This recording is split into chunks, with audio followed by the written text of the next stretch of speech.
Hi everybody, it's Julie Skolnick from With Understanding Comes Calm and the Gifted and Distractible vlog. I wanted to talk today about the topic of co-parenting.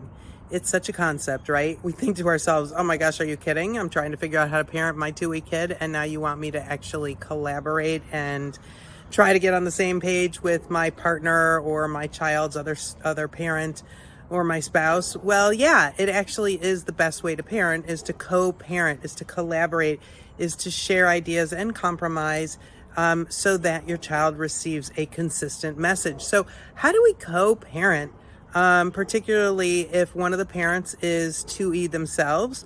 Sometimes this is really challenging because the parent is dealing with their own self-confidence issues, with their own self-doubts and negative self-talk.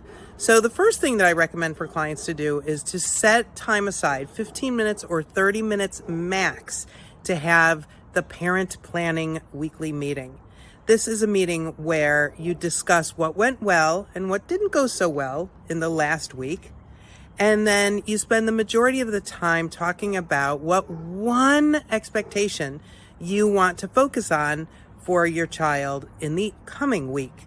So as we look backwards at what was good or what was hard, it's important that we take into consideration how hard our partner or ourselves have tried while parenting.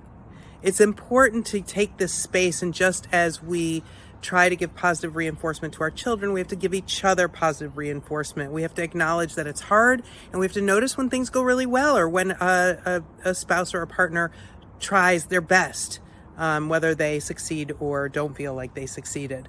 And remember, I often say when things go south, it's actually the best time to role model being human, apologizing or sort of rebooting and trying again, or learning from mistakes.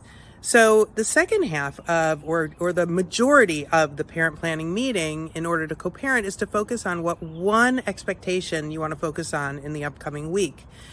So maybe one parent gets to decide on an issue, and the next week the other parent gets to decide on the expectation that they want to focus on. Or maybe you're parenting alone, and so you're deciding yourself, but you're being very cognizant and intentional on teaching an expectation, which means that the child has to understand the expectation. The expectation is clear, concise, consistent, and appropriate.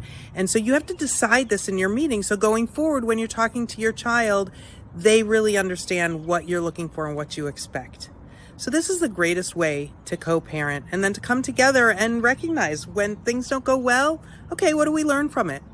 But remember, you have each other and you should be a team. And when self-doubt creeps up and perhaps you become emotionally dysregulated because of your self-doubt, it's important to communicate that to your partner or to your spouse, or even to yourself if you're giving yourself negative self-talk.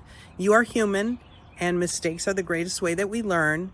And if we want to truly co-parent and be successful in parenting our child, showing them love, teaching them skills, and helping them to individuate and gain agency, the best thing we can do is do the same thing for ourselves. So good luck. Please let me know how it goes, and if you have any questions, I'd love to help you.